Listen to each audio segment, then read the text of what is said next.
O conjunto arquitetônico do Museu Brasileiro da Escultura é composto basicamente por duas edificações, cada uma com um tipo muito diferenciado de fundação. Apresentaremos primeiro as fundações da Marquise e depois as fundações do edifício do museu, isto é, na mesma sequência em que se deu a construção. Para a análise das fundações da Marquise, contaremos com a narração do próprio autor dos projetos das fundações das duas edificações, o engenheiro Luciano Decour. As imagens que vamos ver a seguir dizem respeito às fundações da primeira etapa da obra do Museu da Escultura. Nessa etapa inicial, a ideia foi a execução de fundações profundas para a Marquise monumental. Essas fundações, como nós veremos a seguir, são constituídas por estacas moldadas no terreno do tipo Frank. Esse estaqueamento, todavia, não é típico, não é rotineiro, digamos assim, em obra, visto que as fundações para essa primeira etapa tiveram que levar em conta o que ocorreria na segunda etapa de construção. Desta forma, as estacas tiveram que atingir profundidades maiores do que as que normalmente seriam necessárias, visto que o terreno para a construção, durante a construção da segunda etapa, ou seja, do museu propriamente dito, o terreno seria escavado nas proximidades dos fustes das estacas, produzindo um desconfinamento nas mesmas. Por essa razão, as estacas tiveram que atingir profundidades maiores do que as que seriam necessárias se não houvesse essa segunda etapa. Isso criou alguns problemas específicos para essa obra, visto que o terreno já apresentava uma resistência elevada a profundidades menores do que as estacas acabaram tendo que atingir. Para isso, as estacas tiveram então que sofrer o que se chama de pré-furo. Antes da execução da estaca propriamente dita, o terreno era pré-perfurado, com um diâmetro ligeiramente inferior ao diâmetro das estacas.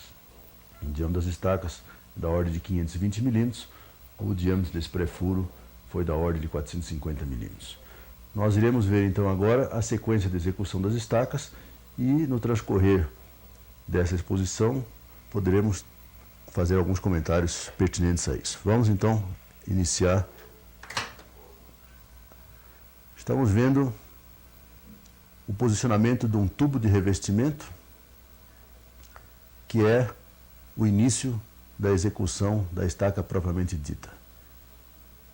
Esse tubo leva dentro, é um tubo de aço que leva dentro uma rolha de concreto seco. Essa rolha, situada na ponta da estaca, vai permitir a descida do tubo, a cravação do tubo, que, como já anteriormente dito, está, de certa forma, facilitada pela pré-perfuração do terreno. De qualquer forma, há necessidade sempre de se cravar esse tubo para que a estaca tenha características iguais às que são previstas em projeto. O tubo é cravado, então, com auxílio de um pilão, que é introduzido, vocês estão vendo agora o pilão. Esse pilão é introduzido dentro da estaca e, através do pilão, se aplicam pancadas nesta rolha situada dentro desse tubo de revestimento, que provoca, então, o afundamento do tubo. Nós estamos vendo o pilão sendo levantado e agora sendo introduzido no interior da estaca.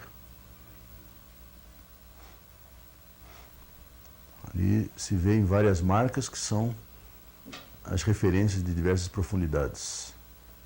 Estamos vendo agora o pilão atuando no interior da estaca e, como consequência desse esforço, o tubo sendo cravado. Essa cravação é facilitada pelo pré-furo, naturalmente. Este terreno apresenta uma consistência tão grande que, se não houvesse esse pré-furo, seria impossível a cravação dessa estaca. Aí nós estamos vendo o concreto, já o tubo está totalmente cravado e agora inicia-se propriamente a fase de execução da estaca, da concretagem da estaca. O concreto é introduzido no interior da estaca e aquela bucha de concreto seco vai ser expulsa, constituindo o que se chama do cebolão ou a base da estaca Frank.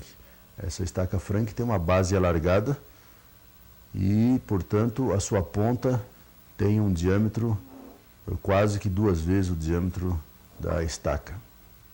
Agora o tubo de revestimento está sendo retirado lentamente e a estaca está sendo executada.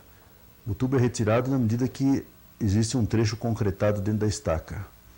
À medida que existe um trechinho concretado dentro da estaca, o pilão compacta bastante esse concreto lançado e o tubo é puxado para cima, então expondo esse concreto em contato com o terreno.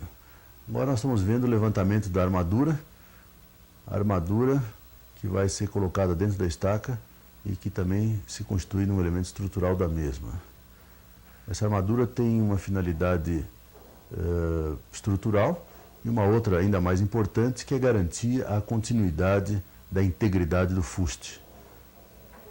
O problema maior que esse tipo de estaca pode apresentar, melhor dizendo, seria a separação ou uma falha de concretagem ao longo do fuste, ou o que é pior, na ligação do fuste com a base. Essa armadura garante, ou pelo menos dificulta a existência dessas separações, dessas interrupções de fuste. Uma vez colocada a armadura, a concretagem vai ser continuada, exatamente pelo processo que vinha sendo feito anteriormente. Ou seja, se despeja o concreto e o pilão aplica golpes nesse concreto, compactando-o.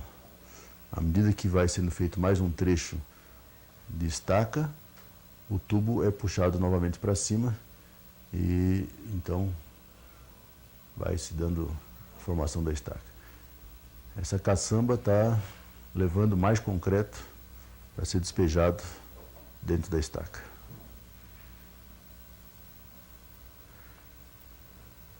Lançado esse volume de concreto,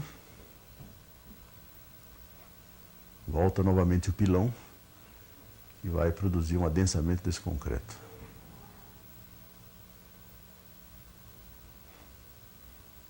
Essa estaca atingiu um comprimento total da ordem de 13,5 metros. É usual proceder-se a um controle dessa cravação das estacas, que é a chamada nega. A nega muitas vezes é confundida com uma medida da capacidade de carga da estaca. Na realidade, ela é uma medida da impenetrabilidade da estaca e é um elemento valioso para o controle de cravação, para a uniformidade do estaqueamento. Essa nega é medida através da aplicação de 10 golpes desse pilão, caindo de uma altura de 1 metro. E normalmente a nega especificada é qualquer coisa como 10, 20 milímetros. O valor dela em si não tem maior importância. O que é importante é a homogeneidade desses valores nas estacas, que daria uma homogeneidade do estaqueamento. No caso específico, como já vimos, a cravação se deu através de um terreno extremamente duro e a nega das estacas foi nega zero, ou seja, realmente elas atingiram um terreno absolutamente impenetrável. O processo continua, estão vendo o tubo sendo puxado novamente, significando que mais um trecho da estaca já havia sido concretado. Isso posto, está se lançando água. Isso posto, continua-se com o processo de lançamento de concreto, o apiloamento desse concreto e a subida do tubo em mais um trecho.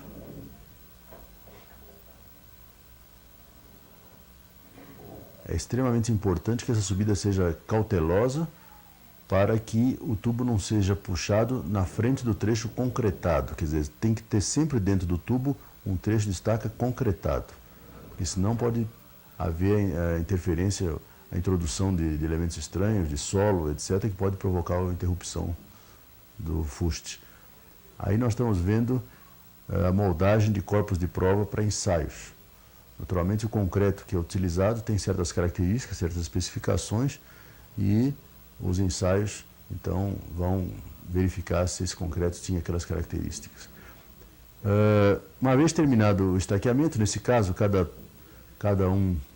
uma dessas regiões tinham 6 estacas, a cabeça das estacas é quebrada e é fundido um bloco de concreto armado, de forma a solidarizar todas em um só elemento estrutural.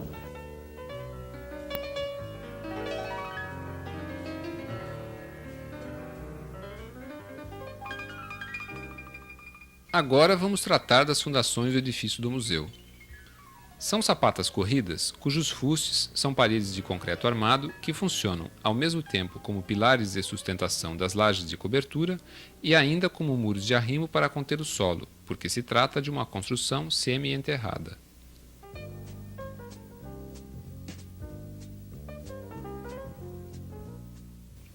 Esta etapa foi iniciada após a construção da Grande Marquise, porque só depois de servir de apoio para as escoras da forma da marquise, o terreno pôde ser escavado.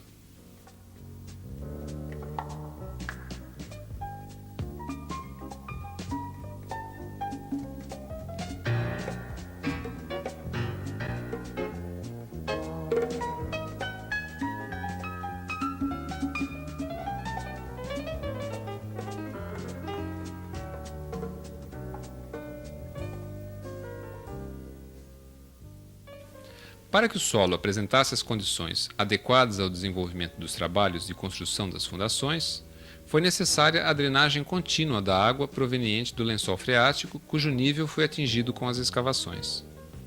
Posteriormente, foi construído um sistema permanente de drenagem com filtros de areia e brita.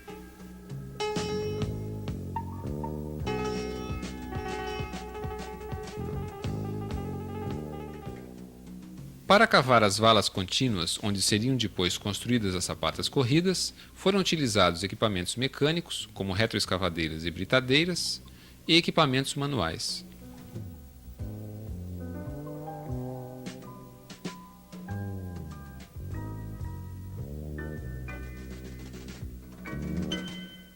A sequência das obras foi providenciar a regularização e a compactação do fundo da vala, e sobre ele foi aplicado um lastro de concreto para receber a base da sapata corrida.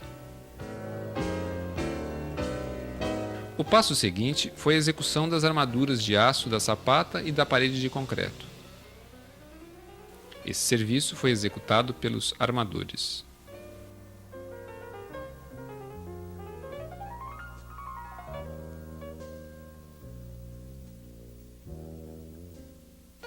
Note os afastadores aplicados na armadura da base da sapata, que serviram para assegurar que a armadura ficasse corretamente posicionada no interior do concreto, protegida pelo recobrimento necessário. Assim que tudo ficou pronto para a concretagem da sapata, foram tomadas as seguintes providências. As superfícies que entrariam em contato com o concreto foram umedecidas para não roubarem água do próprio concreto durante o processo de cura, porque isso prejudicaria sua qualidade.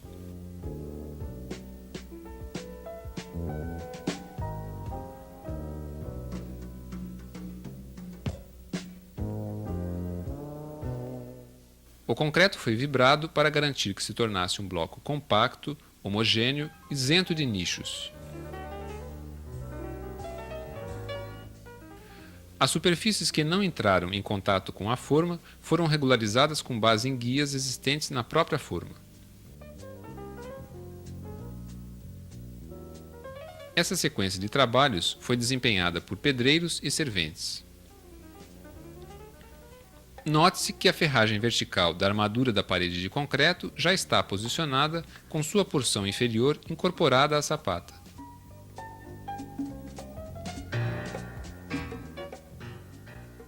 Concluída a concretagem da sapata, os carpinteiros começaram a fazer a forma da parede e os armadores completaram a montagem da armadura da parede com a ferragem horizontal. Aqui também foram colocados os afastadores. Para a construção da forma, utilizou-se basicamente tábuas e pontaletes de pinho e chapas especiais de madeira compensada. Para conseguir imobilidade, foram aplicadas escoras entre a forma e o solo. Dispositivos de travamento garantiram a indeformabilidade necessária.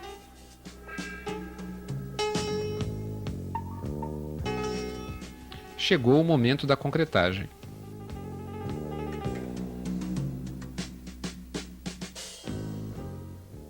Vibrar o concreto é necessário sempre.